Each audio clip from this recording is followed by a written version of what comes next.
ஒரே மெய் தேவனுடைய நாமத்திலும் நம்முடைய இரட்சகராகிய இயேசு கிறிஸ்துவின் நாமத்திலும் சத்திய சகோதர சகோதரிகளுக்கு என்னுடைய வாழ்த்துக்கள். சுவிசேஷத்தின் காலகட்டத்தின் 7 பகுதிகளான 7 சபைகளை பற்றி நாம் படித்து கொண்டு வருகிறோம். இதில் 5வது சபையான சர்தை சபையை பற்றி படித்து கொண்டிருக்கிறோம். அதனுடைய தொடர்ச்சியை இந்த பகுதியில் பார்க்கலாம். சர்தை சபையின் பிரதான நட்சத்திரமான மார்சிலியோவை பற்றி போன பகுதியில் படித்தோம். இவருக்கு அடுத்ததாக ஒரு நட்சத்திர அங்கத்தினராக வருபவர் ஜான் டாலர். இவர் வாழ்ந்த காலகட்டம் கிபி 1300 இருந்து 1361 வரைக்கும். இந்த காலகட்டம் போப்பு மார்க்கம் ஐரோப்பிய கிறிஸ்தவ மண்டலத்தையே ஆண்டு கொண்டிருந்த காலகட்டம். அதிலும் அந்த ஆளுகை உச்சகட்டத்தை அடைந்திருந்த ஒரு காலகட்டம். இந்த காலகட்டத்தில் தான் போப்புடைய அதிகாரம் உச்சகட்டத்தை அடையுது.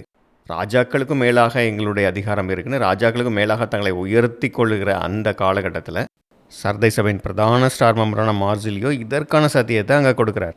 போப்பு மார்க்கம் அரசாங்கத்துக்கு மேலாக தன்னை உயர்த்தி கொள்வது தவறு, அப்படிப்பட்ட அதிகாரம் அவங்களுக்கு கிடையாது என்கிற சத்திய கருத்துக்களை மார்சிலியோ கொடுத்து பிற்காலத்தில் ஒரு பெரிய சீர்திருத்தம் வர்றதுக்கான ஒரு விதையை தான் போடுறாரு. அவரை பின்பற்றி வருகிற ஒரு சில சீடர்களுக்கு மட்டும்தான் அந்த சத்தியங்கள் புரியுது. மற்றபடி பெரும்பாலான மக்கள் போப்பு மார்க்கத்தால் கொண்டு வரப்பட்ட அந்த இருளுக்குள்ளே தான் இருக்கிறாங்க. சத்தியத்தை தேடாமல், சத்தியத்துக்கு முக்கியத்துவம் கொடுக்காமல், ரோம சபை கோவில்கள் அதில் இருக்கக்கூடிய சடங்காச்சாரங்கள் இதற்கு முக்கியத்துவம் கொடுத்து, பைபிளில் தான் தேவனுடைய வார்த்தை இருக்குது அப்படின்னு அதுக்கு முக்கியத்துவம் கொடுக்காமல், இந்த மத குருமார்களையும் போப்பையும் அவங்க கடவுள் மாதிரி பார்த்ததுனால தான் இந்த போலி சபையும் போப்பு மார்க்கமும் தங்களை தேவர்களைப் போல உயர்த்தி கொண்ட போது விழித்திராத மக்கள் எல்லோரும் அந்த வஞ்சகத்தில் மாட்டிக்கொண்டார்கள். சர்தை சபையின் தூதனுக்கு நீ எழுத வேண்டியது என்னவெனில், தேவனுடைய 7 ஆவிகளையும் 7 நட்சத்திரங்களையும் உடையவர் சொல்லுகிறதாவது: உன் கிரியைகளை அறிந்திருக்கிறேன். நீ உயிருள்ளவன் என்று பெயர் கொண்டிருந்தும் செத்தவனாயிருக்கிறாய். நீ விழித்துக் கொண்டு சாகிறதற்கேதுவாயிருக்கிறவைகளை ஸ்திரப்படுத்து. உன் கிரியைகள் தேவனுக்கு முன் நிறைவுள்ளவைகளாக நான் காணவில்லை. ஆகையால் நீ கேட்டு பெற்றுக்கொண்ட வகையை நினைவு கூர்ந்து அதை கை கொண்டு மனம் திரும்பு. நீ விழித்திராவிட்டால் திருடனைப் போல் உன்மேல் வருவேன். நான் உன்மேல் வரும் வேளையை அறியாதிருப்பாய். போப்பு மார்க்கம் தங்களை தாங்களே உயர்த்தி கொண்டு கிறிஸ்துடைய பிரதிநிதிகளாக நாங்கள் தான் ஆண்டுகிட்டு இருக்கோம் அப்படின்னு சொல்லி ராஜாக்களுக்கு மேலாக தங்களை உயர்த்திய போது ராஜாக்களும் பிரபுக்களும் கூட அதை நம்பி அதை ஏற்றுக்கொண்டு போப்பு மார்க்கத்தை எதிர்க்காம தான் இருந்தாங்க. ஆனால் பிரான்ஸ் அரசர் 4ஆம் பிலிப்புக்கும் போப்புக்கும் ஒரு பிரச்சனை வரும்போது அப்போது மார்சிலியோ கொடுத்த இந்த சத்தியங்கள் தான் அந்த பிரச்சனையில் தைரியமாக போப்பை எதிர்த்து நிற்பதற்கு பிரான்ஸ் அரசருக்கு ரொம்ப உதவியாக இருந்தது. இதனால தான் போப்புக்கு எதிரான நடவடிக்கைகளை எடுத்தார். அப்போது இந்த காலகட்டத்தில் அங்கே போப்பு சிறைப்பிடிக்கப்பட்டு போகிறாரு. அங்கே பிரான்ஸ்லேயும் அவிக்னானில் ஒரு போப்பு இருக்கிறாரு, ரோம்லேயும் ஒரு போப்பு இருக்கிறாரு. இப்படி 2 இடத்துல 2 போப்புகள் இருக்கிறாங்க. ஆன்டி போப் என்கிற கருத்து வருது. அப்போ 2 போப்புகளுக்கு இடையில் மோதல் வருது. இப்படிப்பட்ட சூழல் போப்புடைய அதிகாரத்துக்கு கொஞ்சமாவது சில தடைகளை உண்டு பண்ணி சீர்திருத்தங்கள் உருவாவதற்கு வழி செய்து. மார்சிலியோ கொடுக்குற இந்த கருத்துக்களை பல ராஜாக்களும் பிரபுக்களும் உள்வாங்கி கொள்கிறாங்க. அப்படி தான் ஜெர்மன் அரசராக இருந்த லூயிஸ் த பவேரியனை சேர்ந்த இந்த அரசரும் இந்த கருத்துக்கள் சரிதான் அப்படிங்கிறத எடுத்துக்கிறாரு. இதனால் அவர் போப்புக்கு எதிரான ஒரு நிலையை எடுக்கிறார். அரசர்களை விட போப்புக்கு அதிகாரம் அதிகமாக கிடையாது, அரசர்களுக்கு அரசாங்கத்துக்கு கட்டுப்பட்டு தான் இருக்கணும் அப்படிங்கிற நிலையை அவர் எடுக்கிறார். இப்படி ஜெர்மன் அரசர் லூயிஸ் த பவேரியனுக்கும் போப்புக்கும் ஒரு மோதல் நடந்து கொண்டிருந்தது. இப்படிப்பட்ட ஒரு சூழல் இருக்கும்போது தான் அடுத்த ஸ்டார் மெம்பரான ஜான் டாலர் வர்றாரு. இவர் பிறந்தது இன்றைக்கு பிரான்ஸ் தேசத்தில் இருக்கக்கூடிய ஸ்ட்ராஸ்பர்க் என்கிற நகரத்தில். இவர் படித்ததெல்லாம் இவருடைய சொந்த ஊரான ஸ்ட்ராஸ்பர்க், பிரான்ஸ், ஜெர்மனியில் இருக்கக்கூடிய கொலாங், இந்த நகரங்களில். இந்த காலகட்டத்தில் ஏற்கனவே நம்ம பார்த்தோம் இல்லையா, லூயிஸ் த பவேரியஸ் ஜெர்மன் எம்பரர், இவருக்கும் போப்புக்கும் ஒரு மோதல் இருக்குது. அதனால் இந்த பகுதிகளில் போப்பு அதிகாரப்பூர்வமான ஒரு தடையை அறிவித்திருந்தார். அதாவது இந்த பகுதிகளில் இந்த ரோமன் கத்தோலிக்க மத கோட்பாடுகளுக்கு எதிரான கருத்துக்களை பேசுகிறாங்க, சீர்திருத்தங்களை கொண்டு வர்றோம் அப்படின்னு சொல்லி எதிரான கருத்துக்களை பேசுகிறவங்க எல்லாம், அப்படிப்பட்ட மூமெண்ட், அப்படிப்பட்ட போதகர்கள் இங்கே செயல்படக்கூடாது, அங்கே போதிக்கக்கூடாது என்கிற தடை உத்தரவு அங்கே இருந்தது. ஜான் டாலர் மிக சிறு வயதிலேயே 15 வயதிலேயே டொமினிக்கன் ஆர்டர் என்கிற அமைப்பில் போதிக்கக்கூடிய ஒரு போதகராக போகிறார். அங்கே கற்றுக்கொண்டு அந்த டொமினிக்கன் ஆர்டரில் ஒரு போதகராக வேலையும் செய்கிறார். அன்றைய காலகட்டத்தில் கிறிஸ்தவ மதத்தில் பல மூட நம்பிக்கைகள், தவறான கோட்பாடுகள்லாம் இருந்தது. ஏன்னா பல மக்களும் புற மதத்தில் இருந்து வர்றவங்க தான். அப்போ இப்படி பல்வேறு புற மதங்கள்லேருந்து வர்றவங்கெல்லாம் பல வகையான தவறான கோட்பாடுகளோட பழக்க வழக்கங்களோடு தான் வந்திருப்பாங்க. இங்கேயும் கிறிஸ்தவ மதம்னு சொல்லிக்கிட்டே அவங்க பல வகையான மோசமான தப்பறைகளெல்லாம் கொண்டு வந்திருந்தாங்க. அப்போ இதெல்லாம் பார்த்த கொஞ்சமாவது நல்ல படித்த கிறிஸ்தவர்கள், மக்கள் இவ்வளவு அறியாமையில் இருக்கிறாங்க, அப்போ இவங்களுக்கு கொஞ்சமாக சத்திய அறிவை கொடுக்கணும் அப்படிங்கிற முடிவோட அப்போ மக்களுக்கு போய் போதிக்கிறதுக்காக இப்படி ஒரு அமைப்பை ஏற்படுத்தினாங்க. டொமினிக்கன் ஆர்டர் அப்படின்னா ஆர்டர் ஆஃப் ப்ரீச்சர்ஸ். அது கொஞ்சம் நல்லா படித்த கிறிஸ்தவ போதகர்கள் ஒரு குழுவாக அமைத்து இவங்க போய் மக்கள்கிட்ட போய் போதிக்கணும், அவங்ககிட்ட இருக்கக்கூடிய மூட நம்பிக்கைகள்லாம் எடுக்கணும். இப்படிப்பட்ட போதகர்கள் கொண்ட அமைப்பு இதுதான் டொமினிக்கன் ஆர்டர். இதை அன்றைக்கு ஸ்பெயினில் இருந்த காஸ்டிலியன் என்கிற இடத்துல இருக்கக்கூடிய ஒரு மத போதகர், அவருடைய பேர் தான் டொமினிக் டி கஸ்மான் என்பவர். இவர் தான் இந்த அமைப்பை முதல்ல ஏற்படுத்துகிறார். அந்ததெல்லாம் 1200களில் நடக்குது. அப்போது அங்கே போப்பாக இருந்த போப்பு 3ஆம் ஹொனாரியஸ் என்பவரும் இதுக்கு அனுமதி கொடுக்குறார். அப்படி ஏற்படுத்தப்பட்ட அமைப்பில் தான் ஜான் டாலரும் சேர்ந்து ஒரு போதகராக போதித்து கொண்டு வர்றாரு. ஆனால் இப்போ இவருடைய காலகட்டத்தில் ஸ்ட்ராஸ்பர்கில் போப்பால் அங்கே தடை உத்தரவு இருக்குது. இப்படிப்பட்டவர்கள் அங்கே போதிக்கக்கூடாது அப்படிங்கிற தடை உத்தரவு இருக்குது. ஆனால் அந்த டொமினிக்கன் அமைப்பில் இருக்கக்கூடியவர்கள் அந்த போப்புடைய தடை உத்தரவையும் எதிர்த்து தொடர்ந்து அங்கே ஊழியம் செய்து கொண்டு தான் இருக்கிறாங்க. அப்படிப்பட்ட நிலையில் தான் அந்த போப்பு அதிகாரத்திற்கும் இவர்களுக்குமான ஒரு மோதல் வருது. இதனால் போப்போட ஏற்பட்ட இந்த மோதலால் இந்த நகரங்களில் இருந்து இந்த டொமினிக்கன் அமைப்பை சேர்ந்த போதகர்கள் எல்லோருமே வெளியேற்றப்படுறாங்க. ஸோ இதனால் ஜான் டாலரும் அங்கேருந்து வெளியேறி சுவிட்சர்லாந்தில் இருக்கக்கூடிய பேசல் நகரத்துக்கு போகிறாரு. இங்கேயும் இதே போல் கோலன் நகரத்திலையும் 3 வருடம் ஊழியம் பண்ணுகிறார். ஆனாலும் இவருடைய ஊழியத்தின் மிக முக்கியமான மையப்பகுதியாக இருந்தது ஸ்ட்ராஸ்பர்க் என்கிற இவருடைய அந்த பிறந்த நகரம்தான். ஜான் டாலர் மிக சிறப்பாக போதிக்கக்கூடியவராக இருந்தார். அதனால் மத தலைவர்கள், மத போதகர்கள், அந்த மத அமைப்பில் இருக்கக்கூடிய மற்ற ஊழியக்காரர்கள் இவர்கள் மத்தியில் ஜான் டாலர் மிக பிரபலமானவராக இருந்தார். இதனால் பல சீர்திருத்த அமைப்பை சேர்ந்தவர்கள், சீர்திருத்த ஊழியம் செய்யக்கூடியவர்கள் இவர்கள் எல்லோருமே ஜான் டாலரை பற்றி தெரிந்து வைத்திருந்தாங்க, அவருடைய போதனைகளை பற்றி தெரிந்திருந்தாங்க. பல சீர்திருத்த மத தலைவர்களும் அவருடைய புத்தகங்களை படித்தவங்களாக இருந்தாங்க. பொதுவாக இப்படி 1000 வருடங்களுக்கு முன்பு இருந்த போதகர்களுடைய எழுத்துக்கள், அவங்க பிரசங்கள்லாம் அப்படியே காணாமல் போயிருக்கும், அழிந்து போயிருக்கும். ஜான் டாலர் எழுதிய பல புத்தகங்களும் கூட காணாமல் போயிருக்கலாம். ஆனாலும் இன்றைக்கு அவர் எழுதிய புத்தகங்கள், அவருடைய பிரசங்கங்கள் பலதும் கிடச்சிருக்கு. இப்படி அங்கே ஒன்று இங்கே ஒன்றுமா கிடைக்கிறதெல்லாம் தொகுத்து பார்க்கும்போது கிட்டத்தட்ட 80 பிரசங்கங்கள் இன்றைக்கி இருக்குது. இந்த பிரசங்கங்களை கொண்டு ஜான் டாலர் எப்படிப்பட்டவர், அவருடைய போதனைகள் எப்படி இருந்தது என்று நம்மால் புரிந்து கொள்ள முடியுது. ஜான் டாலருடைய இளமை காலகட்டத்தில் அப்பொழுது மிக பிரசித்தி பெற்ற ஒரு போதகராக இருந்த மெய்ஸ்டர் எக்ஹார்ட் என்பவர், இவர் ஒரு டொமினிக்கன் போதகர் தான். இவருடைய போதகங்களை கேட்டு ஈர்க்கப்பட்டவராக தான் ஜான் டாலர், அவரும் ஒரு டொமினிக்கன் போதகராக வர்றாரு. அன்றைய காலகட்டத்தில் இருந்த பல போதகர்களைப் போல ரொம்ப உணர்ச்சி வசப்பட்டு பேசக்கூடியது அவருடைய பிரசங்கங்கள் இல்லை. ஆனால் அதே நேரத்தில் மிக எளிமையாக இருந்தது. எல்லா மக்களும் ரொம்ப எளிதாக புரிந்து கொள்ளும்படியாக அவர்களுடைய ஆவிக்குரிய வளர்ச்சிக்கு தேவையான காரியங்கள், அவர்களுடைய நடைமுறை வாழ்க்கையில் அவர்கள் சந்திக்கக்கூடிய பிரச்சனைகள், அதற்கான தீர்வுகள், இதை பற்றியதாக ஜான் டாலருடைய பிரசங்கங்கள் இருந்தது. அவருடைய பிரசங்கத்தை கேட்கறதுக்கு ஏராளமான ஆண்களும் பெண்களும் வந்திருக்கிறாங்க. டாலருடைய பிரசங்கங்கள் எல்லாமே எல்லாராலும் எளிதாக புரிந்து கொள்ளும்படியாக வேதாகம சத்தியங்களின் எளிமையான வாக்கியங்களாக இருந்தது. டாலருடைய தனிச்சிறப்பு அல்லது அவருடைய பலன் என்னன்னா, அவர் வேதாகமத்தை மிக நன்கு அறிந்து வைத்திருந்தார். அந்த காலகட்டங்களில் வேதாகமம் கிடைக்கிறதே கஷ்டம், ஆனால் மிக நன்கு படித்து வைத்திருந்தார். மனிதர்களுடைய மனதையும் நன்கு புரிந்து வைத்திருந்தார். அவர் தேவனுக்கு உண்மையாக நேர்மையாக உழைத்து நடைமுறையில் பிரயோஜனமாக இருக்கும்படியான ஊழியத்தை செய்தார். அதனால் ஏராளமான பாமர மக்களுக்கும் சத்தியம் போய் சேர்ந்தது. இப்படி இவர் தேவனுக்கு மிக பிரயோஜனமுள்ள ஊழியக்காரராக இருந்தார். இவருடைய பிரசங்கங்கள் புராட்டஸ்டன்ட் சபையை சேர்ந்தவங்களால் பெரிதும் கேட்கப்பட்டது. மெடிவல் பீரியட்னு சொல்லக்கூடிய மத்திய காலகட்ட பகுதியில் வேறு எந்த போதகர்களையும் விட இவருடைய எழுத்துக்கள் தான் மிக அதிக மக்களால் படிக்கப்பட்டிருக்கிறது. இவருக்கு டாக்டர் இலுமினாட்ஸ் அப்படிங்கிற ஒரு பட்டத்தையும் கொடுத்துருக்குறாங்க.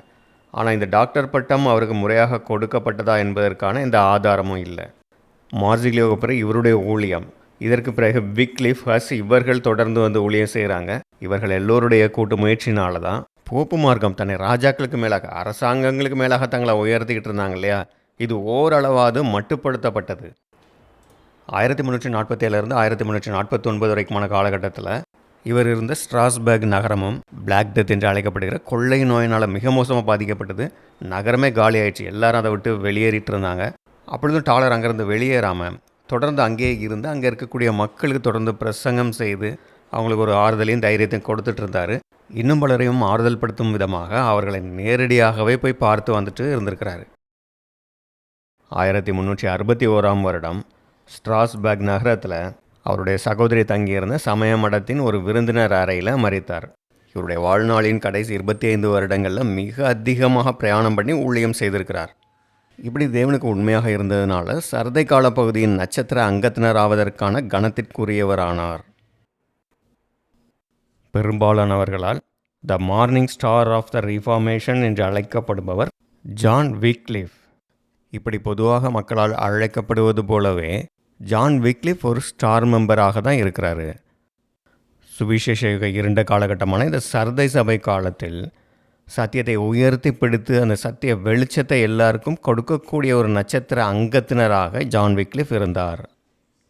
இங்கிலாந்து தேசத்தில் யார்க்ஷயருக்கு அருகில் ரிச்மாண்ட் நகரத்துக்கு பக்கத்தில் தான் ஜான் விக்லிஃப் 1324 பிறந்தார். விக்லிஃப் எந்த மாதிரியான குடும்பத்தில் இருந்து வந்திருக்கிறாருன்னா, அவருடைய குடும்பத்தில் நிறைய பிரபுக்கள் இருந்திருக்கிறாங்க. இவர்கள் நிலங்களுடன் கூடிய பண்ணை வீடுகளை கொண்டவர்கள். இவங்க ஆலயத்துக்கும் அதை சுற்றியுள்ள பிராந்தியத்துக்கும் இதை ஒரு பங்குன்னு சொல்லுவாங்க. ஒரு பிராந்தியம் அதற்கான போதகர் ஆலயம்லாம் இருக்கும். ஸோ இவைகளுக்கு எல்லாம் தேவையான பண உதவிகள் மற்ற எல்லா உதவிகளையும் கொடுக்கக்கூடிய பிரபுக்களாக இருந்திருக்கிறாங்க. அவருடைய ஆரம்பகால வாழ்க்கை கல்வியை பற்றி அதிக விவரங்கள் இல்லை. ஆனால் அவர் இள வயதிலேயே ஊழியத்துக்காக தன்னை ஒப்பு கொடுக்கணும் அப்படின்னு முடிவு பண்ணுறாரு. தன்னுடைய 16 வயதிலேயே ஆக்ஸ்போர்டுக்கு படிக்க போகிறாரு. அங்கே தன்னுடைய பெரும்பகுதி நேரத்தை இயல் மற்றும் தத்துவங்களை படிக்கிறதுல செலவிடுறாரு. ஆனாலும் அவர் ஒரு கிறிஸ்தவ மத போதகராக உருவானதும் வேதாகம மொழிபெயர்ப்பாளராக உருவானதும் தான் அடுத்து வரும் காலகட்டங்களில் அவரை நன்றியோடு பார்ப்பதற்கு காரணமாக இருந்தது. நம்ம ஏற்கனவே அந்தி கிறிஸ்துவை பற்றிய பாடத்துலையும் எலியா டைப் ஆன்டிடைப் பாடத்துலையும் படிச்சிருக்கிறோம். வேதாகம பெருமலை என்கிற வேதாகமம் மிக அதிக அளவு பிரிண்ட் பண்ணப்படுறது, மொழிபெயர்க்கப்படுறதெல்லாம் சுவிசேஷ கால இறுதி பகுதியில் தான். ஆனால் இந்த மெடிவல் ஏஜ் காலகட்டத்தில் வேதாகமம் சாதாரண மக்களுக்கு கிடைக்காது. அதனால் மத குருவாகணும் போதகராகணும் என்றால் கூட அதற்கு கூட வேதாகமத்தை படிக்கணும் அப்படிங்கிற அவசியம் இல்லை என்கிற நிலை தான் இருந்தது. ஆனால் அவர்களுடைய சபையுடைய கோட்பாடுகள் சடங்காச்சாரங்கள் இவைகளை பற்றிய அறிவு இருந்தால் போதும். இதை பற்றிய விஷயங்களை அங்கே இருக்கக்கூடிய மூத்த போதகர்கள்கிட்ட இவங்க விவாதிக்கக்கூடிய அளவு அறிவு இருந்தால் போதும், அவங்க மத குருவாயிடலாம். ஆனால் விக்லிஃப்க்கு வேதாகமத்தை படிக்கிறது தான் அதிக விருப்பமாக இருந்தது. அதனால் ரொம்ப விரும்பி வேதாகம சத்தியங்களை ஆராய்ந்து படித்தார். அதனால தான் இவரை சுவிசேஷ மருத்துவர் அப்படின்னே கூப்பிட்ருக்காங்க. இவர் தொடர்ச்சியாக அடுத்தடுத்து கல்வி மற்றும் மத சம்பந்தமான பணிகளில் இருந்து அதன் மூலமாக அவர் தெரிந்து கொண்ட விஷயங்கள் இதை வைத்து 1356 ஒரு மிக விளக்கமான ஆய்வு கட்டுரையை எழுதினார். இவர் பணி செய்த இந்த அமைப்புகளில் அவர் தெரிந்து கொண்ட விஷயங்களை எல்லாம் வைத்து இந்த சபை அமைப்புகளில் இருக்கக்கூடிய ஒழுங்கீனங்கள், குழப்பங்கள், ஊழல்கள் இவற்றை எல்லாம் வெளிப்படுத்தி எழுதியிருந்தார். இதனால் இவருக்கு எதிர்ப்புகள் எல்லாம் இல்லாமல் இல்லை. அப்போ புதிதாக நியமிக்கப்பட்டிருந்த கேட்டன்பரி நகரத்துடைய ஆர்ச் பிஷப் பீட்டர் லாங்ஹாம் என்பவர் இவருக்கு எதிராக நடவடிக்கை எடுத்தார். அப்போது கேட்டன்பரியில் புதிதாக கட்டப்பட்ட கல்லூரியில் இருக்கக்கூடிய ஒரு விடுதி காப்பாளராக இருந்த விக்லிஃப் அந்த பதவியில் இருந்து நீக்கப்பட்டார். இதற்கு அடுத்ததாக நடந்த ஒரு மிக முக்கியமான விஷயம் என்னென்னா, ரோமன் கத்தோலிக்கத்துடைய தலைமை பீடமான போப்பிடமிருந்து இங்கிலாந்து அரசருக்கு ஒரு கட்டளை வருகிறது. அதாவது மதத்திற்கும் அரசாங்கத்திற்கும் தன்னை தலைவராக காட்டிக்கொள்கிற போப்பிற்கு இங்கிலாந்து அரசாங்கம் பணத்தை கப்பம் கட்டுறது போல வரியாக கொடுக்க வேண்டும் அப்படின்னு அங்கே கேட்கும் பொழுது இது இங்கிலாந்தில் கோபத்தையும் விவாதத்தையும் ஏற்படுத்துது. நாம் இதுக்கு ரோமில் இருக்கக்கூடிய போப்புக்கு கப்பம் கட்டுற மாதிரி பணத்தை கட்டணும் அப்படிங்கிற கேள்வி வருது. இப்படி இங்கிலாந்து அரசாங்கம் கொடுக்கவில்லை அப்படிங்கிறதுனால இப்போது இங்கிலாந்து அரசர் 3ஆம் எட்வர்ட் சோவரின் பொன்டிஃப் என்கிற மதத்திற்கும் அரசாங்கத்திற்கும் மேலாக தன்னை தலைமையாக காட்டக்கூடிய போப்புடைய சபைக்கு முன்பாக நின்று பதில் சொல்ல வேண்டும் என்கிற நிலை வருகிறது. போப்புடைய இந்த உரிமை குரலுக்கு எதிராக இங்கிலாந்தில் எழுந்த கலகக் குரலில் ஜான் விக்லிஃபுடைய செல்வாக்கு மிக அதிகமாக இருந்தது. ஆனால் அங்கேயும் விக்லிஃபுக்கு எதிராக வாதம் பண்ணக்கூடிய பல மத குருக்கள் இருந்தாங்க. அவர்களுடைய போப்புக்கு ஆதரவான வாதங்களை முறியடிக்கக்கூடிய வகையில் எல்லோரையும் நம்ப வைக்கக்கூடிய ஏற்றுக்கொள்ளக்கூடிய அளவு விக்லிஃபுடைய வாதங்கள் திறமையானதாக இருந்தது.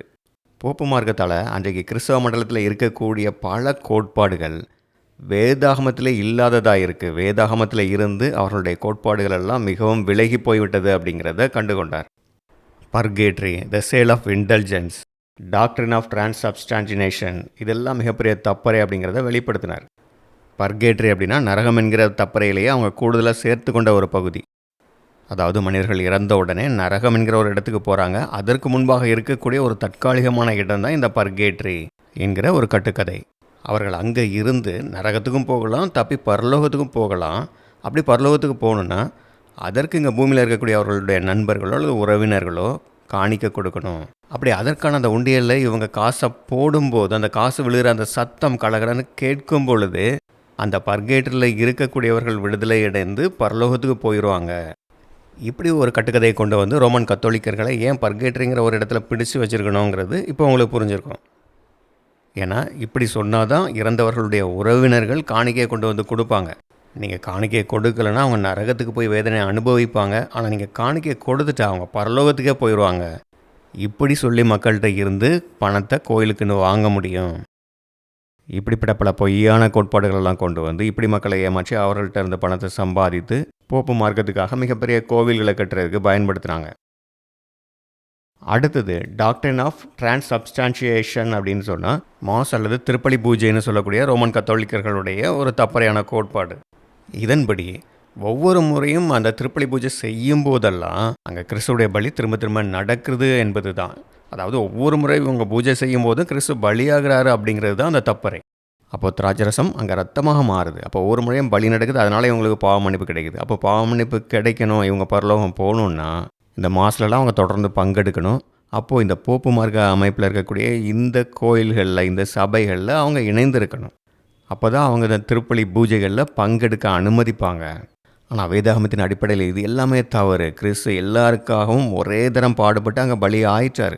எல்லா உலக மக்களுக்காகவும் அவர் தன்னை ஈடுபலியாக ஏற்கனவே கொடுத்தாயிற்று. ஒரே தரம் பலியானார். இப்படி இயேசு கிறிஸ்துடைய பலி எல்லா மக்களுக்காகவும் தொடர்ச்சியாக இருந்துக்கிட்டே தான் இருக்குது. Continual sacrifice. இதைத்தான் தானியேல் 8 தீர்க்க தரிசனமாக சொல்லப்பட்டிருக்கு அப்படிங்கிறத விக்லிஃப் புரிந்து கொண்டார். தமிழில் பார்த்தீங்கன்னா அன்றாட பலின்னு இருக்கும். இங்கிலீஷில் கண்டினியூவல் சாக்ரிஃபைஸ், அதுதான் சரி. இப்படி தொடர்ச்சியாக எப்பொழுதும் இருக்கக்கூடிய கிறிஸ்துடைய பலியை அவங்க எடுத்து போட்டுட்டு அதுக்கு பதிலாக அந்த மாசை கொண்டு வர்றாங்க. ஒரே தரம் செலுத்தப்பட்ட கிறிஸ்துடைய ஈடுபலியால் தானே எல்லாருக்கும் பாவ மன்னிப்பு கிடைக்குது. ஆனால் இவங்க என்ன சொல்கிறாங்க, இந்த திருப்பலி பூஜையில் பங்கு கொண்டால்தான் உங்களுக்கு அந்த பாவ மன்னிப்பு கிடைக்கும். அப்போது தீர்க்க தரிசனத்தில் சொல்லப்பட்டபடியே தொடர்ச்சியாக இருக்கக்கூடிய கிறிஸ்துடைய பலியை எடுத்துட்டு அங்கே மாசை கொண்டு வர்றாங்க இல்லையா, இதுதான் பாழாக்கும் அருவருப்பு என்று தானியேலில் சொல்லப்பட்டிருக்கு. அந்தளவு மோசமான தப்பறையான கோட்பாடு. அதனால் விக்லிஃப் கொடுத்த சத்தியங்கள்லேயே அவர் இதுக்கு அதிக முக்கியத்துவம் கொடுத்து இந்த தப்பறையை தான் அவர் அதிகமாக தாக்குனார். ஏன்னா அந்த பாழாக்கும் அருவருப்பை கொண்டு வர்றது பெருமையான பேச்சை பேசக்கூடிய வாயையுடைய அந்த கொம்பு, அது போலி கிறிஸ்துவான இந்த போப்பு மார்க்கம் தான் அப்படிங்கிறத புரிந்து கொண்டார். மிக முக்கியமாக 1378 விக்லிஃப் போப்பு மார்க்கம் தான் அந்தி கிறிஸ்து என்று நேரடியாக தாக்க ஆரம்பித்தார். மார்சிலியுடைய வேதத்தின் அடிப்படையிலான வாதங்களுக்கு வலு சேர்க்கும் விதமாக விக்லிஃபுடைய வாதங்களும் இருந்தது. இந்த அளவு போப்பு மார்க்கத்துக்கு எதிராக அவர் பேசும்போது அவருக்கு மிகப்பெரிய அளவில் எதிர்ப்புகள் வந்தது. அதுவும் இல்லாமல் இந்த பல தப்பறையான கோட்பாடுகளெல்லாம் அவர் தவறுன்னு வெளிப்படுத்தி காட்டினார். அதனால் இதுவரைக்கும் அவருக்கு ஆதரவாக இருந்த பல நண்பர்கள், அரசியலில் பெரிய செல்வாக்கில் இருந்த பல நண்பர்கள் கூட அவரை விட்டு விலக ஆரம்பித்தாங்க, அவரை கைவிட ஆரம்பித்தாங்க. கிறிஸ்தவ மத தலைவர்கள், இவர் ஆக்ஸ்போர்டு யூனிவர்சிட்டியில் ஆசிரிய வேலை செய்து கொண்டிருந்தார், அந்த பணியிலிருந்து அவரை நீக்கினாங்க. ஆனால் இப்படி நீக்கப்பட்டதும் அவருக்கு கொஞ்சம் சுதந்திரத்தை கொடுத்தது. அதனால் இவர் மற்ற இடங்களுக்கு போய் சத்தியத்தை கொடுக்குறாரு. பல மாணவர்களும் அவரோட இந்த ஊழியத்தில் சேர்ந்து கொண்டாங்க. லூட்டன் ஒர்த் அப்படிங்கிற இடத்துல மாணவர்களோடு அவர் இந்த ஊழியத்தை செய்கிறாரு. விக்லிஃப் கிறிஸ்தவர்கள் மிக எளிமையான வாழ்க்கையை வாழ வேண்டும் என்கிற கருத்தில் இருந்தார். அன்றைக்கு இருந்த பல சமய குருக்கள், போதகர்கள் எல்லாம் ரொம்ப சுகபோகமாக, ரொம்ப உலக ஆசைகள் நிறைந்தவங்களாக இருந்தாங்க. ஆனால் விக்லிஃப் அதை கண்டித்தார். எப்படி அன்றைக்கி கிறிஸ்துவும் சீஷர்களும் எவ்வளவு எளிமையாக ஒரு இடத்துக்கும் போய் ஊழியம் பண்ணாங்களோ, அதே போல் ஏழ்மையான நிலையில் ரொம்ப எளிமையாக இருந்து ஊழியம் செய்ய வேண்டும் என்கிற கருத்தோடு இருந்தார். இவரும் அப்படியே ஊழியம் செய்தார். அப்படிப்பட்ட நிலையில் இருந்து ஊழியம் செய்பவர்கள் தான் லோலார்ட்ஸ் என்று அழைக்கப்படுபவர்கள். அதாவது ஏழ்மையான எளிமையான போதகர்கள் என்று அர்த்தம். இன்றைக்கு நமக்கு ஏராளமான வேதாகமம் மொழிபெயர்ப்புகள் இருக்குது, விதவிதமான வேதாகமங்கள் இருக்குது. ஒவ்வொரு வசனத்தையும் படிக்கும்போது அதன் மிகச்சரியான அர்த்தத்தை புரிந்து கொள்ளணும் அப்படின்னு சொல்லி நம்ம பல்வேறு மொழிபெயர்ப்புகளை ஒப்பிட்டு பார்த்து படிக்கிறோம். அவ்வளவு வசதிகள் இருக்குது இன்றைக்கி. அப்போ கொஞ்சம் யோசிச்சு பாருங்கள், அன்றைக்கு மக்கள்கிட்ட வேதாகமம் இல்லை, அவர்கள் படிக்கிற மொழியில் இல்லை. அங்கே கோயிலில் இருக்கக்கூடிய மத குருமார்கள் போதகர்கள் என்ன சொல்கிறாங்களோ அதுதான் தேவனுடைய வார்த்தை அப்படின்னு ஏற்றுக்கொள்ள வேண்டிய நிலை இருந்தது. ஆனால் கிறிஸ்தவ மண்டலம் முழுவதும் வேதாகமத்தில் இல்லாத பல தப்பறையான கோட்பாடுகள், சடங்காச்சாரங்கள் இவைகள் தான் நிறைந்து இருந்தது. அதை தான் போதித்து கொண்டே இருந்தாங்க. அப்போ மக்கள்கிட்ட சத்தியத்தை கொண்டு போய் சேர்க்கணும், இவைகளெல்லாம் தப்பறைகள் அப்படின்னு அவங்களுக்கு புரிய வைக்கணும்னா முதல்ல அவங்களுக்கு வேதாகமம் வேண்டும். ஆனால் அன்றைக்கு இங்கிலாந்தில் சாதாரண மக்கள் அவர்களுடைய மொழியான ஆங்கிலத்தில் படிக்கிறதுக்கு வேதாகமம் இல்லை. எங்கேயாவது சில ஆலயங்களில் போதகர்கள்கிட்ட லத்தீனில் வேதாகமம் இருக்கும், ஆனால் அதை இவங்களுக்கு படிக்க தெரியாது. விக்லிஃப் போப்பு மார்க்க அமைப்பை எதிர்க்கக்கூடிய ஒரு சக்தி வாய்ந்ததாக வேதாகமத்தில் இருக்கக்கூடிய தேவனுடைய வார்த்தைகளை பார்த்தார். அதனால தான் வேதாகமத்தை ஆங்கிலத்தில் மொழிபெயர்க்க வேண்டியது அவசியம் என்பதை உணர்ந்து அந்த வேலைகளை செய்தார். விக்லிஃபுடைய ஆங்கில வேதாகம மொழிபெயர்ப்பு தான் ஆங்கிலம் பேசக்கூடிய தேசங்களில் சீர்திருத்தம் வருவதற்கான அடித்தளமாக இருந்தது. ஜான் விக்லிஃப் 1384 வருடம் மரித்தார். அவர் இறந்து 30 வருடங்களுக்கு பிறகு கவுன்சில் ஆஃப் கான்ஸ்டன்ஸ் என்கிற கூட்டத்தில் அவருக்கு எதிரான தீர்மானங்களை இயற்றினாங்க. அவர் ஒரு மத துரோகி, அதனால் கிறிஸ்தவங்களை அடக்கம் பண்ணுறது போல் அவரை பண்ணக்கூடாது, அப்படிப்பட்ட ஒரு மரியாதை அவருக்கு கிடைக்கக்கூடாது அப்படின்னு சொல்லி ஏற்கனவே அடக்கம் பண்ணப்பட்ட அவருடைய பிரேதத்தை எடுத்து எரித்து அந்த சாம்பலை ஸ்விஃப்ட் என்று சொல்லக்கூடிய ஒரு நதியில் தூவிட்டாங்க. ஆனால் தேவனுடைய பிள்ளைகளுக்கு அவர் கொண்டு சேர்த்த அந்த சத்திய வெளிச்சம் ஒரு நாளும் அணைந்து போகவில்லை. அவருடைய வேலை தேவனுடைய பிள்ளைகளுக்கு பிரயோஜனமாக தான் இருந்தது. அவருடைய பெயரை அழிக்க வேண்டும் என்று நினைத்தாலும் அவர்களால் முடியலை. இன்றைக்கும் அவருடைய பெயரை நீங்கள் விக்லிஃப் பைபிள் டிரான்ஸ்லேட்டர் போன்ற மொழிபெயர்ப்பு அமைப்புகளில் பார்க்கலாம். அடுத்த நட்சத்திர அங்கத்தினர் ஜான் ஹஸ். சர்தை சபை காலகட்டத்தின் கடைசி ஸ்டார் மெம்பராக இருக்கிறாரு. இவருடைய காலகட்டம் கிட்டத்தட்ட 1369 1415 வரைக்கும். இவர் பொஹிமியா தேசத்தில் ஒரு ஏழ்மையான குடும்பத்தில் பிறந்தார். இந்த பொஹிமியா ஹோலி ரோமன் எம்பையர் ராஜ்யத்தின் ஒரு பகுதியாகவும் இருந்திருக்கு, ஆஸ்திரியா ராஜ்யத்தின் பகுதியாகவும் இருந்திருக்கு. இன்றைக்கு இந்த பகுதி செக் குடியரசு தேசமாக இருக்கிறது. ஏழ்மையான நிலையில் இருந்ததுனால சில உடல் உழைப்பு தேவைப்படக்கூடிய வேலைகளை செய்கிறது, பாடுறது, இப்படி சில வேலைகளை செய்து சம்பாதித்து தான் பிராக் நகரத்தின் யூனிவர்சிட்டியில் படிச்சிருக்கிறாரு. ஜான் ஹஸ் மிக உறுதியான நம்பிக்கையோடு செயல்படக்கூடியவர். தேவனுடைய வார்த்தைகளுக்கு தன்னை முழுவதுமாக அர்ப்பணித்த எளிய மனம் கொண்டவர். மனிதர்களை தோண்டி செயல்பட வைக்கக்கூடிய அளவு போதிக்கக்கூடிய வல்லமையுடையவராக இருந்தார். விக்லிஃபுடைய போதனைகள் எல்லாம் தேவனுடைய சத்தியமாக இருக்குது, அதெல்லாமே சரிதான் என்று அதற்கு ஆதரவாக நின்று வழக்காடக்கூடியவராகவும் இருந்தார். சீக்கிரமே இவர் விக்லிஃபுடைய இந்த போதனைகளை எல்லாம் மக்கள் புரிந்து கொள்ளும்படி அவங்களுக்கு மிக தெளிவாக விளக்கி போதிக்கக்கூடியவர்களில் மிகச்சிறந்தவர் என்கிற ஒரு நிலைக்கு வந்துட்டார். 1402 பிராக் நகரத்தில் அவர் ரெக்டராக நியமிக்கப்படுறார். அந்த நகரத்தில் அதை சுற்றி இருக்கக்கூடிய ஆலயங்களுக்கெல்லாம் இவர் ஒரு மத குருவாக நியமிக்கப்படுறாரு. ஏற்கனவே அவர் பிராகில் இருக்கக்கூடிய பல்கலைக்கழகங்கள்லையும் விக்லிஃபுடைய போதனைகளை எல்லாம் போதித்து கொண்டு இருந்தார். இப்போது வெளியே போய் மக்கள்கிட்ட இந்த போதனைகளை கொடுக்கறது, அது மட்டும் இல்லாமல் ரோமன் கத்தோலிக்கத்தில் இருக்கக்கூடிய பல தவறான கோட்பாடுகள், தப்பறைகள் எல்லாம் வெளிப்படுத்தி காட்டி அது தவறு அப்படின்னு விவாதிக்கிறது. ஸோ இந்த மாதிரி ஊழியத்தையும் அவர் செய்து கொண்டு இருந்தார். இப்படி விக்லிஃபுடைய போதனைகள் நாட்கள் செல்ல செல்ல இன்னும் அதிகமாக பரவுது, இன்னும் அதிகமாக வேரூன்ற ஆரம்பித்தது. இது போப்பு மார்க்கத்தில் இருக்கக்கூடிய கத்தோலிக்க மத குருமார்களுக்கு ஒரு பயத்தை உண்டு பண்ணியது. இப்படி இது வளர்ச்சியடைந்து கொண்டே இருந்தால் மக்கள் எல்லோரும் நமக்கு எதிரான நிலைக்கு வந்துடுவாங்க அப்படின்னு பயந்து, அப்போ இதை எப்படியாவது தடுக்கணும்னு சொல்லி பாப்பசில அதிகாரத்தில் இருக்கக்கூடியவங்களெல்லாம் அதற்கான முயற்சிகளை எடுத்தாங்க. அதனால் இந்த மாதிரி சீர்திருத்த கருத்துக்களை பேசுகிறவர்களை, அப்படிப்பட்ட அமைப்புகளை எல்லாம் தடை செய்தார்கள். ஆனாலும் சீர்திருத்தவாதிகளுடைய சத்திய போதனைகளை இவங்களால் தடுத்து நிறுத்த முடியலை. அடித்தட்டு மக்களான சாதாரண மக்களில் இருந்து அரண்மனைகளில் இருக்கக்கூடிய பிரபுக்கள் வரைக்கும் பலரும் இந்த சத்திய கருத்துக்களுக்கு ஆதரவு கொடுத்தாங்க. ஜான் ஹஸ் சத்தியத்தின் கோட்பாடுகளுக்காக தான் போராடினாரே தவிர ஒருபோதும் அவர் மனிதர்களுடைய கோட்பாடுகள், மத பிரிவுகளின் கோட்பாடுகளுக்காக போராடியதில்லை. தேவனுக்கு தான் நம்ம பதில் சொல்ல கடமைப்பட்டிருக்குமே தவிர இங்கே இருக்கக்கூடிய சீர்கெட்டு போன மத அமைப்புகள் அல்லது அந்த தலைமைக்கு கட்டுப்படுவோ அல்லது அவங்களுக்கு பதில் சொல்லவோ அவசியமில்லை அப்படிங்கிறதுல தெளிவாக இருந்தார். கிறிஸ்துடைய சித்தத்துக்கு விரோதமாக இவர்களுக்கு இணங்கி அறிக்கையிடுவதை விட சத்தியத்தை பேசி அதனால் எவ்வளவு பாடுகள் கஷ்டங்கள் வந்தாலும் மரணமே வந்தாலும் அதை ஏற்றுக்கொள்ளலாம் என்கிற உறுதியான முடிவில் இருந்தார். இதனால் 1411 வருடம் ஹஸ்ஸை எக்ஸ்கம்யூனிகேட் பண்ணாங்க. அதனால் அவருடைய சொந்த ஊரை விட்டே போக வேண்டிய நிலைமை வந்தது. பிராக் நகரத்தை விட்டே அவர் வெளியேற வேண்டியது இருந்தாலும் ஹஸ் கொஞ்சமும் சளைக்காமல் தொடர்ந்து சத்தியத்தை போதித்து கொண்டிருந்தார், சத்திய காரியங்களை எழுதி கொண்டிருந்தார். அவருடைய பிரசங்கத்தை கேட்க மக்கள் கூட்டம் கூட்டமாக வந்தாங்க. சந்தை வெளிகள்லையும் வயல்வெளிகள்லையும் மக்கள் கூட்டம் கூட்டமாக வந்து அவருடைய பிரசங்கத்தை கேட்டாங்க. அப்போது பாப்பஸினால் அவருக்கு ஆபத்து வராதபடி கோட்டைகளில் இருக்கக்கூடிய பிரபுக்களுடைய பாதுகாப்பு அவருக்கு இருந்தது. இந்த காலகட்டத்தில் டி எக்லீசியா அப்படிங்கிற புத்தகத்தை எழுதினார். இந்த புத்தகத்தில் அப்போ இருந்த ரோமன் கத்தோலிக்க சபை ஆலயங்கள்லாம் எந்த அளவு மிக மோசமாக சீர்கட்டு தரம் கீழே இறங்கி போயிருந்தது அப்படிங்கிறத பற்றி எழுதியிருந்தார். போப்பு மார்க்கத்துக்கு எதிராக பேசுகிறவங்கள எல்லாம் சபையை விட்டு விலக்கி வைக்கிறோம் அப்படின்னு சொல்லி அறிக்கையிடுவாங்க. இப்படிப்பட்ட அறிக்கைகளை பாப்பல் புல்லுன்னு சொல்லுவாங்க. அப்போது இருந்த போப்புகளான அலெக்சாண்டர், 23வது ஜான், இப்படிப்பட்ட இந்த போப்புகள் பல புல்லை வெளியிட்டிருந்தாங்க. இந்த கட்டளைகள், இந்த புல் எல்லாமே கிறிஸ்தவத்துக்கு விரோதமானது, இவைகளுக்கு கீழ்ப்படிய வேண்டிய அவசியம் இல்லை அப்படின்னு ஜான் ஹஸ் அறிவித்தார்.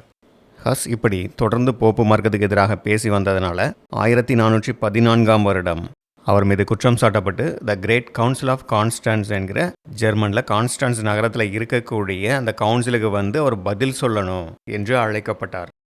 ஹஸ் அவருடைய முடிவை எதிர்பார்த்து அவருடைய நிலையிலிருந்து எந்த விதத்துலையும் அவர் பின்வாங்கலை.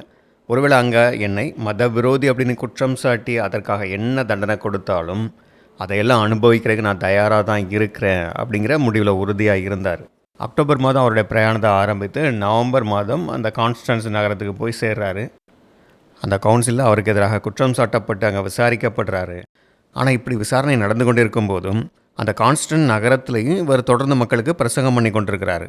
அதனால் அவருடைய எதிரிகள் இவர் இங்கேருந்து தப்பி ஓடுறதுக்கு முயற்சி பண்ணுறாரு, அதனால் அவரை சிறையில் அடைக்கணும் அப்படின்னு குற்றம் சாட்டி அவரை சிறையில் அடைக்கிறாங்க. அங்கே ரைன் நதியில் இருக்கக்கூடிய ஒரு கோட்டையில் அவர் சிறை வைக்கப்படுறாரு. அங்கே கிட்டத்தட்ட 73 நாட்களுக்கு இரவும் பகலுமாக அவர் சங்கிலிகளால் கட்டப்பட்ட நிலையில் சிறையில் இருக்கிறாரு. அவருக்கு சரியான உணவும் அங்கே கொடுக்கப்படலை. அதனால் அவருடைய உடல்நிலை பாதிக்கப்படுது. 1415ஆம் வருடம் ஜூன் மாதம் 5ஆம் தேதி திரும்ப விசாரணை ஆரம்பிக்குது. ஜூன் 8ஆம் தேதி அவருக்கு எதிராக 39 குற்றச்சாட்டுகள் வைக்கப்படுது. அப்போது ஹஸ் என் மீது ஏதாவது தவறு இருந்தால் நான் குற்றத்தை ஒப்புக்கொள்கிறேன் அப்படின்னு சொன்னார். இப்படி அவர் சொன்னனால அவருடைய கோட்பாடுகள் எல்லாம் தவறுன்னு சொல்லி அவர் ஒத்துக்கொள்வார் அப்படின்னு தவறாக புரிந்து கொண்டு அப்படி அவருடைய கருத்துக்களெல்லாம் அவர் திரும்ப வாங்கி கொண்டால் அவரை மன்னித்து விட்டுடலாம் என்கிற முடிவில் அவர்கிட்ட வந்து, நீங்கள் உங்களுடைய போதனைகள் எல்லாம் தவறுன்னு ஒத்துக்கொள்ள வேண்டும், உங்களுடைய கருத்துக்களை எல்லாம் நீங்கள் திரும்ப பெற்றுக்கொள்ள வேண்டும், இனிமே எதிர்காலத்திலையும் இதே போன்ற தவறான போதனைகள் செய்யக்கூடாது, நீங்கள் போப்பு மார்க்கத்துக்கு எதிராக பேசிய கருத்துக்களை எல்லாம் வாபஸ் வாங்கிக்கிட்டு அதற்கு எதிரான கருத்துக்களை சொல்லணும், இப்படி நீங்கள் மன்னிப்பு கேட்டுக்கொண்டால் உங்களுடைய மரண தண்டனை ரத்து செய்யப்பட்டுரும், உங்களை விடுவிச்சிடுறோம் அப்படின்னு சொல்கிறாங்க. ஆனால் ஹஸ் உறுதியாக சொல்லிடுறாரு, நான் சொன்ன கருத்துக்கள் எல்லாம் தவறுன்னு சொல்லி நான் திரும்ப வாங்கி கொள்ள மாட்டேன், இப்படி நான் என்னுடைய மனசாட்சிக்கு விரோதமாக எதையும் சொல்ல முடியாது அப்படிங்கிறத தெளிவாக சொல்லிடுறாரு.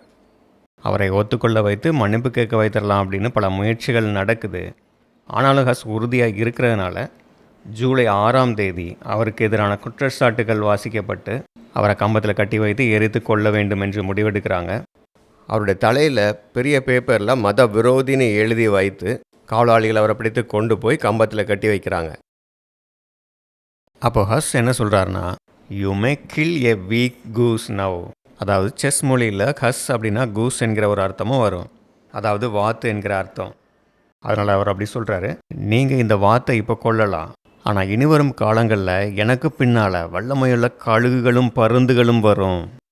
இப்படி ஹஸ் இதை ஒரு தீர்க்க தரிசனமாக சொன்னார். அதே போல் பிற்காலத்தில் நடந்தது. வெசல், லூத்தர், ஸ்விங்லி, ஹம்மேயர், இப்படி பல சீர்திருத்தவாதிகள் வந்தார்கள். போப்பு மார்க்கத்திற்கு அது ஒரு மிகப்பெரிய அடியாக இருந்தது. ஆனாலும் போப்பு மார்க்கத்தால் அவர்களை ஒடுக்க முடியவில்லை. பிற்காலத்தில் மிகப்பெரிய அளவில் ரீஃபார்மேஷன் நடந்த பிறகு மார்ட்டின் லூதர் ஹஸ் சொன்னதை நினைவு கூர்ந்து இந்த வாக்கியங்களை சொன்னார். இதை சொன்ன பிறகு ஹஸ்ஸை மரண தண்டனை கொடுப்பதற்காக அந்த இடத்துக்கு கொண்டு வர்றாங்க. மரண தண்டனை கொடுப்பவர் அவருடைய ஆடைகளை களைந்து அவருடைய கைகளையும் கழுத்தையும் அந்த கம்பத்தில் கட்டுறாங்க. அந்த கம்பத்தை சுற்றி வைக்கோல்களும் விறகுகளும் குவிக்கப்படுது. அப்பொழுதும் அந்த நகரத்தின் இம்பீரியல் மார்ஷலாக இருந்தவர் ஹஸ்ட்டை வந்து கேட்குறாரு, இப்பொழுதும் உங்களுடைய தவறை ஒத்துக்கிட்டு உங்களுடைய கருத்துக்கள் எல்லாம் வாபஸ் வாங்கினீங்கன்னா உங்களை விடுதலை பண்ணிடுவோம், உங்கள் உயிரை நீங்கள் காப்பாற்றி கொள்ளலாம் அப்படின்னு கேட்குறாரு. ஆனால் ஹஸ், நான் தவறாக எதுவும் சொல்லலை, நான் கொடுத்த சத்தியங்களுக்காக இந்த தண்டனை நீங்கள் கொடுக்குறீங்கன்னா நான் அதை ஏற்றுக்கொள்கிறேன் அப்படின்னு உறுதியாக சொல்லிடுறாரு. இதனால் அங்கே தீ வைக்கப்பட்டு அவர் கொல்லப்படுறாரு. அப்போ அவர் Christ son of the living God have mercy on us அப்படின்னு சத்தமிட்டு ஜெபித்தபடியே அவருடைய உயிரை விட்டார். அவருடைய சாம்பல் ரைன் நதியில் வீசப்பட்டது. இப்படியாக சர்தை சபை காலகட்டத்தின் கடைசி நட்சத்திர அங்கத்தினருடைய ஓட்டம் முடிவுக்கு வந்தது. ஹஸ்ஸுடைய ஊழியத்தால் தூண்டி எழுப்பப்பட்ட கிறிஸ்தவ சுதந்திர ஆவியை அதற்கு பிறகு எதிரிகளால் ஒடுக்க முடியவில்லை. இப்படி ஹஸ் கம்பத்தில் கட்டி வைத்து எரித்து கொல்லப்பட்டார் என்கிற செய்தி பொஹிமியாவுக்கு வந்த பிறகு பொஹிமியாவில் இருக்கக்கூடிய மக்கள், பிரபுக்கள் எல்லோருமே இதற்கு எதிராக போராட்டம் பண்ணுறாங்க. இப்படி ஹஸ் கொல்லப்பட்டதுனால அந்த பொஹிமிய மக்கள் இன்னும் அதிகமாக போப்பு மார்க்கத்துக்கு எதிரான நிலைக்கு வர்றாங்க. இப்படி போப்பு மார்க்கத்தை விட்டு அவங்க விலகுறாங்க. இதனாலேயே பிற்காலத்தில் ஹஸ்ஸைட்ஸ் வார் அப்படிங்கிறதே நடந்தது. இப்படி இந்த பொஹிமியா, ஜெர்மனி சேர்ந்த பல மக்களும் போப்பு மார்க்கத்துக்கு எதிரான நிலைக்கு வந்ததுனால ரோமன் கத்தோலிக்கத்துக்கு ஆதரவாக இருக்கக்கூடியவர்கள் எல்லாரும் இவர்களுக்கு எதிராக யுத்தம் பண்ணாங்க. இந்த யுத்தத்தை ரோமன் கத்தோலிக்கர்கள் குருசேட் அப்படின்னு சொல்லி ஆரம்பித்தாங்க. பொஹிமியன் சாம்ராஜ்யம் செஸ் பிரதேசத்துக்கு எதிராக நடந்த இந்த யுத்தத்தில் போப்பு மார்க்கத்தை சேர்ந்தவங்க ஜெயிக்க முடியலை. இதனால் பெரும்பாலும் அந்த பொஹிமிய பகுதிகளில் இருக்கக்கூடிய மக்கள் ஹஸ்ஸுடைய போதனைகளை பின்பற்றக்கூடியவர்களானார்கள். பேரழிவின் காலம். இந்த சர்தை சபை காலகட்டம் ஐரோப்பா வரலாற்றில் மிக மோசமான ஒரு காலகட்டமாக தான் இருந்தது. எப்படி போப்பு மார்க்கம் அதிகாரத்துக்கு வந்த அந்த ஆரம்ப காலகட்டத்தில், அதாவது பெர்கமஸ் சபை காலகட்டத்தில் 530களில் எப்படி ஐரோப்பா மிக மோசமான பாதிப்புகளுக்கு உள்ளானதோ, கிட்டத்தட்ட அதே போல் இந்த சர்தை சபை காலகட்டத்திலும் போப்பு மார்க்கம் அதோடைய அதிகாரத்தின் உச்சகட்டத்துக்கு வந்த இந்த காலகட்டத்திலையும் ஐரோப்பாவில் மிகப்பெரிய அழிவு நடந்தது. ஐரோப்பா முழுவதும் மிக பயங்கரமான ஒரு கொள்ளை நோய் பரவியது. பாக்டீரியம் எர்சினியா என்கிற ஒரு நோய்க்கிருமி மூலம் இந்த தொற்று மிக வேகமாக பரவியது. 1347 1351 வரைக்கும் ஐரோப்பா முழுவதும் இந்த கொள்ளை நோய் பரவி கிட்டத்தட்ட 2.5 கோடி மக்கள் இறந்து போனாங்க. இது அன்றைய ஐரோப்பாவின் மக்கள் தொகையில் 1/3 பங்கு. எலிகள் மூலமாக பரவிய இந்த பிளாக் டெத் மூலமாக ஐரோப்பாவோட மக்கள் தொகை இந்த அளவு குறைந்திருக்கிறது. இந்த அழிவுகள் இவ்வளோ பயங்கரமாக இருந்ததுனால தான் போப்பு மார்க்கத்துடைய அநியாயங்களும் கிறிஸ்தவ சபைகளுடைய சீர்கேடும் தான் இந்த அழிவுகளுக்கு காரணம்னு விக்லிஃப் நினைத்திருக்கிறார். அதனால தான் கடவுளுடைய தண்டனையாக தான் இது வந்திருக்கும் அப்படிங்கிற ஒரு எண்ணம் இருந்தது. இது மட்டுமல்ல, இந்த காலகட்டத்தில் 1337 வருடத்துலேருந்து 1453 வரைக்கும் பிரான்ஸுக்கும் இங்கிலாந்துக்கும் இடையில் மிக நீண்ட யுத்தம் நடந்தது. கிட்டத்தட்ட 100 வருடங்கள் இந்த யுத்தம் நடந்ததால் தான் இது 100 இயர்ஸ் வார்னு சொல்லுவாங்க. இந்த பிளாக் டெத் யூரோப் முழுவதும் பரவி இங்கிலாந்துக்கும் பரவியது. இந்த பிளாக் டெத்தால் மிகப்பெரிய அளவில் அழிவு, அதே நேரத்தில் இந்த இங்கிலாந்துக்கும் பிரான்ஸுக்கும் இடையிலான யுத்தம், இவைகளெல்லாம் மக்களுக்கு மிகப்பெரிய அளவில் பொருளாதார ரீதியாகவும் பாதிப்பை ஏற்படுத்தியது. இப்படிப்பட்ட நிலையில் கூலி வேலை செய்யக்கூடியவர்களுக்கு சரியான அளவு சம்பளம் கிடைக்கல அப்படின்னு சொல்லி மிகப்பெரிய அளவில் ஒரு புரட்சி ஏற்பட்டது. அதுதான் இங்கிலாந்தில் 1389 நடந்த பெசன்ட் ரிவோல்ட். அதாவது விவசாய கூலிகள் தங்களுக்கு போதுமான அளவு சம்பளம் கிடைக்கல, வாழ்வாதாரம் மிக மோசமான நிலையில் இருக்குன்னு சொல்லி இங்கிலாந்தில் பெரிய அளவில் புரட்சி செய்தாங்க. இப்படி கொள்ளை நோய், யுத்தங்கள், அதனால் பஞ்சம், இதனால் மக்களுடைய அதிருப்தி, இதெல்லாம் சேர்ந்தும் மக்களை சர்ச்சைக்கு எதிராக யோசிக்க வைத்தது. இந்த 1300களின் ஆரம்பத்தில் தான் பாப்பசி அதோடைய செல்வாக்கிலும் அதிகாரத்திலும் அதோடைய உச்சகட்டத்தை அடைந்தது. ஆனால் இந்த காலகட்டத்திலே அதோடைய வீழ்ச்சியும் ஆரம்பிக்கிறது. அதற்கு காரணம் என்ன அப்படின்னா, போப்பு மார்க்கம் அதோடைய அதிகாரத்தை மத விஷயங்களுக்குள்ளே மட்டும் வைத்து கொண்டு இருக்காமல் ராஜ்யங்கள் விஷயங்களையும் அதிகமாக தலையிட்டது. ராஜ்யங்களுக்கு மேலாக தன்னை உயர்த்தி கொண்டது. இப்படி ராஜாக்களுக்கு அதிக அதிகாரமோ போப்புக்கு அதிகாரமா என்கிற அந்த ஒரு போட்டி வருது. இது கிறிஸ்தவ மண்டல அதிகார அமைப்பான பாப்பசிக்கும் ராஜ்யங்களுக்கும் இடையே மோதலை ஏற்படுத்தியது. இந்த மோதலில் போப்பு மார்க்கம் தோல்வி அடைந்தது. இந்த தோல்வி மட்டும் இல்லாமல் நம்ம ஏற்கனவே பார்த்தது போல் மிக நீண்ட கால யுத்தம், கொள்ளை நோய், பஞ்சம், மக்களுடைய அதிருப்தி, இது எல்லாம் சேர்ந்து போப்பு மார்க்கத்தின் அதிகாரத்தின் மேலே மக்களுக்கு கேள்வி வந்தது. ராஜ்யங்களுக்கு மேலாக போப்பு மார்க்கம் கோரிய அதிகாரம் கேள்விக்குள்ளானது மட்டுமல்ல, இந்த நேரத்தில் சீர்திருத்தவாதிகளும் சத்தியத்தை கொண்டு வந்து போப்பு மார்க்கத்துடைய தப்பறைகளை வெளிப்படுத்துகிறாங்க. அதனால் மத ரீதியாகவும் அவர்களுக்கு இருக்கக்கூடிய செல்வாக்கு அதிகாரமெல்லாம் கேள்விக்குள்ளானது. இப்படி இவர்களுக்கு எதிரான சிந்தனைகள் கொஞ்சம் கொஞ்சமாக வளர்ச்சி அடைந்து அதனால் சமுதாயத்தில் ஒரு மாற்றம் ஏற்பட்டது. இதுவும் இந்த காலகட்டத்தில் நடந்த மறுமலர்ச்சிக்கு ஒரு முக்கியமான காரணம். ஏற்கனவே இந்த சர்தை சபையின் ஆரம்ப காலகட்டத்தில் மார்சிலியோ ரீஃபார்மேஷனுக்காக போட்ட விதை கொஞ்சம் கொஞ்சமாக பிற்காலத்தில் ஒரு சீர்திருத்த இயக்கங்களை கொண்டு வர்றதுக்கு அடிப்படையாக இருந்தது. இப்படி இந்த விஷயங்கள் எல்லாம் இந்த காலகட்டத்தில் அரசியலிலும் மத அமைப்பிலும் மாற்றங்கள் ஏற்பட காரணமாகி ஐரோப்பிய சமுதாயத்தில் மறுமலர்ச்சி ஏற்படுவதற்கு காரணமாக இருந்தது. 1400களில் ஆரம்பித்த இந்த மறுமலர்ச்சி முதல்ல இத்தாலியில் ஆரம்பித்தது. இப்படியாக இந்த இருண்ட காலகட்டத்தில் இருந்து 14ஆம் நூற்றாண்டில் முதல்ல ரினைசன்ஸ், அப்புறம் ரீஃபார்மேஷன், அதாவது மறுமலர்ச்சியும் சீர்திருத்தங்களும் ஆரம்பிக்கிறது. இந்த மறுமலர்ச்சி மற்றும் சீர்திருத்தங்கள் அடுத்த காலப்பகுதியில் மிகப்பெரிய மாற்றங்களை ஏற்படுத்தியது. அந்த காலகட்டத்தில் நடந்த மாற்றங்களை பற்றி தான் நம்ம பிலதெல்பியா சபை காலகட்டத்தை பற்றி படிக்கும்போது பார்க்க போகிறோம். சுவிசேஷ 7 சபைகளை பற்றியும், அந்த கடினமான இருண்ட காலகட்டத்தில் பரிசுத்தவான்களுடைய வாழ்க்கை, நட்சத்திர அங்கத்தினர்களுடைய மிக கடுமையான முயற்சிகள், அவர்களுடைய ஊழியம், இவற்றையெல்லாம் பார்க்கும்போது நமக்கு மிகுந்த ஆச்சரியமாக இருக்குது. ஏன்னா மிகுந்த விசுவாசத்தோடு செயல்பட வேண்டிய காலகட்டமாக இருந்திருக்கு. இப்போ நாம் இருக்கக்கூடிய காலகட்டத்தை ஒப்பிட்டு பார்க்கும்போது நாம் எந்த அளவு ஆசீர்வாதமான ஒரு காலகட்டத்தில் இருக்கோம், எவ்வளோ அதிகமான சத்தியங்கள், வசதிகள் கிடச்சிருக்கு. ஆனாலும் நம்முடைய விசுவாசம், நம்முடைய ஊழியம், அர்ப்பணிப்பு இதெல்லாம் மிக மிக குறைவாக தான் இருக்குது. கண்டிப்பாக அவர்களுடைய ஓட்டம் வேறு, அவர்களுடைய அழைப்பு வேறு. பரிசுத்தவான்கள் மிக உன்னதமான நிலைக்காக அழைக்கப்பட்டவர்கள். அதனால் அவர்களுடைய ஓட்டம் மிக கடுமையானதாகத்தான் இருந்திருக்கு. ஆனாலும் அவர்கள் வெற்றிகரமாக ஓடுவதற்கு கிறிஸ்து வழி நடத்தியது. இந்த காரியங்கள் எல்லாம் நாம் படிக்கும்போது நமக்கு மிகுந்த மகிழ்ச்சியையும் உற்சாகத்தையும் கொடுக்கிறது. இந்த சத்தியங்களை எல்லாம் கொடுத்து நம்மை வழி நடத்துகிற சர்வ வல்லமையுள்ள தேவனுக்கும் நம்முடைய இரட்சகராகிய இயேசு கிறிஸ்துவுக்கும் நம்முடைய நன்றியையும் ஸ்தோத்திரத்தையும் செலுத்துவோம். அவர்களுக்கே மகிமையும் கனமும் உண்டாவதாக. ஆமென்.